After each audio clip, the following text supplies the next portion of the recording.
Osei Kufuor production. Black Science TV 111. Let's go. This sister right here, like I said, is a spiritual sister. And I see her as somebody that's beyond a physical person in kinship. I'm talking about you have spiritual people in kinship that you don't know yet. You haven't met them yet. And you haven't met them yet because you're still around people who control your life, you feel obligated to, who you call physical family, physical friends.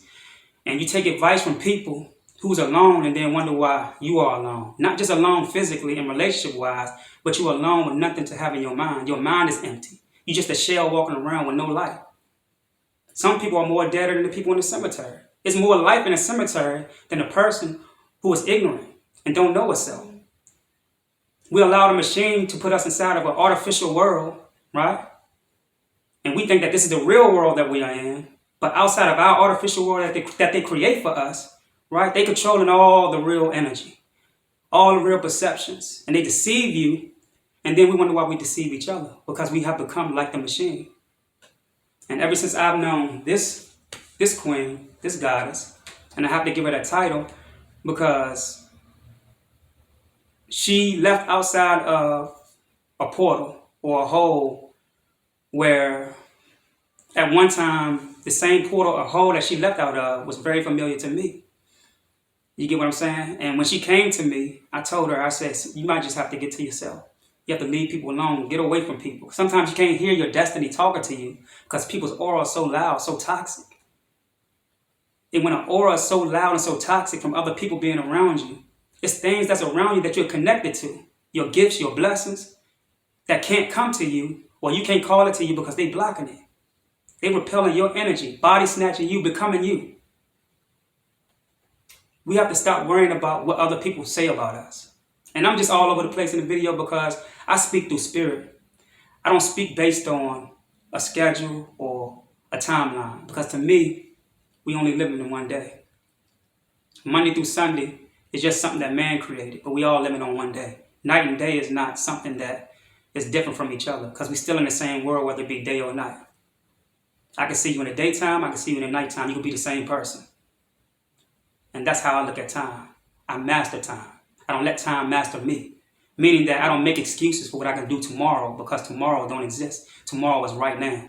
This queen right here, she's been one of my supporters for the longest. And the last session that she came to me and brought her children to the boxing session that I had at my other place, I knew that it was a phase beginning for her, or either ending. It was either ending or beginning. And when she stepped into that room with her daughter and son, I saw some darkness around her feet, but I saw some light above her head. One thing was ending and one thing was beginning, all in the same capsule. So we never want to allow other people to keep us away from, it don't matter if it's our significant other, because sometimes that'll be the one. Not just your cousins and so-called friends, but it could be your significant other, right? Doing things to keep you from going where you're going because they have a jealous spirit leeching on to their aura. That's keeping you from being able to evolve into the perfect energy that you are. You are not just a physical being, only for the matrix, but what you are is indivisible. You are everywhere. You don't exist just as a physical object. You exist beyond energy. Even energy is something. Energy have to answer to something. Force have to answer to something. The thing that we call God have to answer to something. And if we are a part of the unseen, which is that thing that God have to answer to, then what are you? Maybe God is in the image and likeness of something else. But man put in the Bible what he wanted you to see. Because he had an agenda. You got to think beyond the degrees of being human. Because you can't say 1 minute you're a soul and 1 minute you're human. Because the soul is not the human. If you're the soul, then you're not human. It's simple mathematics. All right? So, Yep. I'm going to ask you some questions. Sure. Because you put me on the spot, but it's all good. Yeah, definitely. I got to because as a masculine energy, it's things that I can't see through the lens of a feminine eye. Gotcha. And so therefore, I come to you because I know where you at as far as your spiritual level of thought. You get what I'm saying? Right. And I'm going to ask you, the world say to a woman, that you should look for a great man, but the world don't give the definition of a great man only through television, music, and through the zombies that we call friends who are alone, which is the reason why some people who take the advice of these people that are alone. Yeah. Why do you think women don't see that? What is it? Because there's great men in the world today who actually want to do good by women, who've been through certain things and want to make things right. But they get with women who's not used to a real king or a real man, and because they're not used to it, they have side effects of using only things that they know from other previous relationships. Well, I think it goes back to what you touched on. And what I'll say is that it all starts in self. Like, if I can't see the greatness in someone who has come to me, then I need to check something in myself. Because obviously I'm not in a position yet where I can see that or honor that. Which is why my biggest thing is before you start looking for a great man, or if you're a man, before you start looking for a great woman, you have to look for divinity within you. Right. You know, and to me, where that started at with me was very simple. It was a very simple meditation I remember doing over 11 years ago. And that's just laying down at night and asking myself, who am I? Right. What am I? Where do I want to go? When you start asking spirit those questions and you earnestly mean it, answers will start unfolding for you. Right. Healing will start happening in you. You'll start being led and directed to people who are helping you on your journey. But when you have been so used, like a lot of us are, to trauma, to toxicity, your whole life, every relationship, maybe even starting in your household with your parents or with your siblings, every relationship has been bad, it's been trauma, it's been, we know all the things we've been through.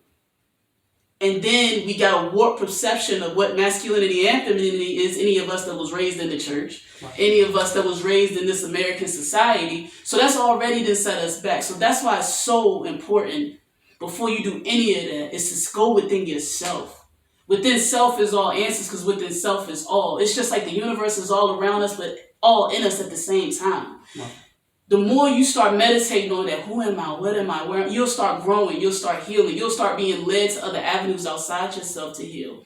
And that way, when a man comes to you, now to me, you said, what is a great man? A great man is one who is mature, in control of his emotions, sure of himself. And I was just reading today how masculine energy is about doing. What is he doing? Right. When you're looking for what is a great man, what is he doing? They said feminine energy is more about being. I'm existing. Mm-hmm. If you're doing the right things as a man, me being feminine, I'm going to exist and be and make all of our world better. Correct. Right. But if what you're doing as a man is negative, is not to the greater good, it's self-driven, it's selfish, it's ego-driven because that masculine energy hasn't healed, then what can I be other than that? What can I be other than selfish all over the place? I'm trying to keep it together because it's in my nature to be a nurturer. Right, most definitely. But I only can be based off what that masculine energy is doing. So my thing is, you gotta look at a man and when he come to you, look and see what he's doing. Right. Is he just talking or what is he doing? Right, most definitely. You know what I'm saying? But you won't be able to decipher or discern none of that if you ain't right with you. And that's why, like I said, I'd say it again, that's what's wrong with us. Too many people, we just think, that right man is going to help me heal, or that right person will help me heal. Nah, it's really up to you. People will be sent your way to help you on your healing journey, just like you were sent to me on my healing journey. Y'all seen the videos with me in it, like all the magnetic therapy sessions, like our talks we had, helped me with my healing journey. Now, a person of a certain type of mind will look and say, they just trying to get together, or they in a relationship. No, it ain't none of that. You talking about beings that's vibing on a level where we understand spirituality. You have to get over that. If you're gonna grow and expand, it's gonna be people you have to leave behind. And that's something that I learned going through my life. It's something that you have to leave behind. I left church in 2011, and I wasn't just raised in church. It was deep. Whole family is, big in the church, and to leave out of that because I always felt something in my soul that I'm just different. This ain't me. My soul is here, but I didn't even know what it was. You can't hold on to people, and then you wonder why you can't evolve past a certain level. You can't do that, and you will never even be able to correctly discern who you need to let go of, right. Or who you. It's like I said, it all goes back to self. People are skipping over self. They skipping over what we call shadow work. They don't want to deal with that, right. But you got to. Right. Because that's where your true healing begins. And healing ain't easy. You know what I'm saying? But it's got to be done. Now, if you ain't serious about this, if you just think, oh, it is what it is, I'm just going to die one day anyway, you don't understand or understand the complexities of this universe, the complexities of what it is of our being, then maybe you don't feel like it's important to do that. All right, go ahead. But if you got anything in you that's like, it's something more for me, you got to tap into that. And you got to tap into that first. And your spirit will show you all the rest. I could sit here and we can talk to you all day and we could be used as a certain word or a vessel to help you along your way. But it's all got to be where you are and if you open to receive. That's right, most definitely. You know what I'm saying? Thank you, all is self. I'm to the point where I've been so over like having these. It's more like I'll have a conversation with you like we having today because of how we vibing. But I'm so over people in debates about man versus woman. Right.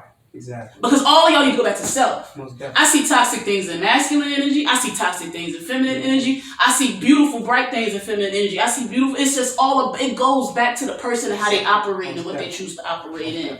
And a person who is dealing out their ego only and won't go into their self and do their real shadow work and say, wait a minute, who am I? What do I need to do? What do I need to overcome? Hey. I honor you. I mean, because the biggest energy, which is needed to evolve, is feminine energy. I don't care what nobody say, from the physical to the spiritual. Because, like you said, masculine energy when you go to itself is gonna have feminine. It's gonna see itself inside of the feminine. It's just balance. Not saying that you are a woman, but it's just showing balance. You have to show some type of nurturing part of you as a man to your children. You get what I'm saying? When you're protecting, you nurturing.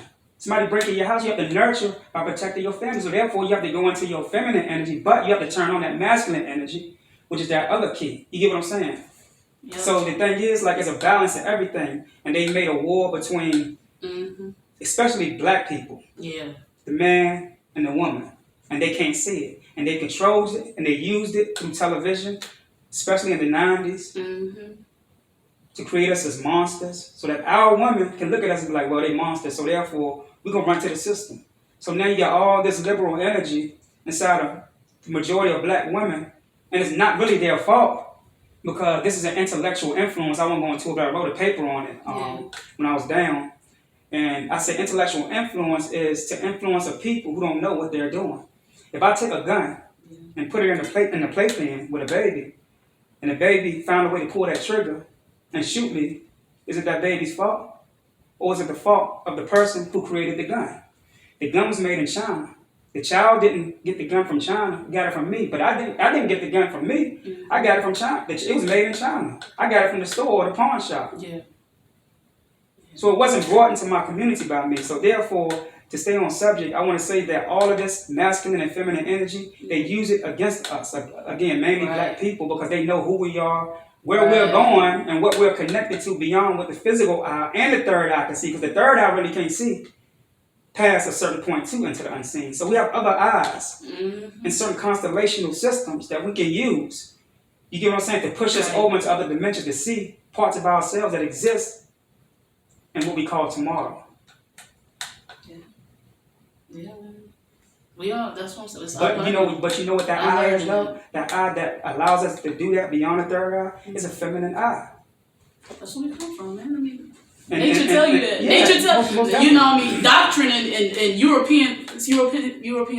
Eurocentric standards, tell you otherwise. Right. You know, they set me down in church and said we came from a man. How is that possible when I'm the one with the womb? Right. So we already been out of order from the jump. Right. And I think a lot of times that's what our people, melanated people, what we don't over understand is that we are trying to follow Eurocentric ideals of what it is to be masculine and feminine, when that's not how we set up. Like you said, we took the bait. They set up the trap, but we took it. Most definitely. They set up the trap, and unfortunately, we fell into it. You know what I'm saying? And it's to the point where I can't even blame one or the other. It's just that all of us. Because it's like a circle. When I say, damn, the women need to do better, why they don't do this, then I go back because they keep running into the men that's doing this, so they need to do better too. It's just like we need to break the loop, and somebody got to start doing better. And if you're a man or a woman, masculine, feminine energy, and you're in a position where it feels like you can't meet that opposite energy to meet you on your level, but just be who you are and stand in you.